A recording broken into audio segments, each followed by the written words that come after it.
દ્વારકાની અંદર રૂક્ષ્મણી માતાના મંદિરે સોનાનો હાર અર્પણ કર્યા હોવાની એક જાણકારી સામે આવી રહી છે। સમાચાર મળી રહ્યા છે તે અંતર્ગત માતાના મંદિરમાં સોનાનો હાર અર્પણ કરાયો છે। ધીરેનભાઈ માણેક દ્વારા સોનાનો હાર અર્પણ કરવામાં આવ્યો છે, જેમાં 22 કેરેટ સોનાનો હાર માતાજીને અર્પણ કરવામાં આવ્યો છે। 4 વર્ષથી નવરાત્રિના પ્રથમ નોરતે તેઓ હાર અર્પણ કરે છે અને ધ્વજારોહણ કરી અને પ્રથમ નવરાત્રિની ઉજવણી પણ તેમના દ્વારા કરવામાં આવે છે।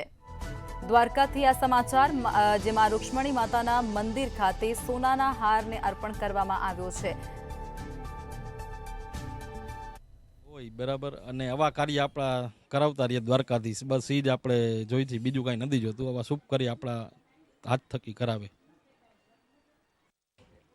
જય દ્વારકાધીશ, જય હો માં રૂક્ષ્મણીજી અને દ્વારકાધીશની પરમ કૃપાથી આપણા ધીરેનભાઈ માણેક પરિવાર દ્વારા સતત 4 વર્ષ થયા માતા રૂક્ષ્મણીજીને જે સુવર્ણ 22 કેરેટનો હાર અર્પણ કરવામાં આવે છે અને દિન પ્રતિદિન માતાજીની પૂર્ણ કૃપા તેમને અને તેમના પરિવાર પર પ્રાપ્ત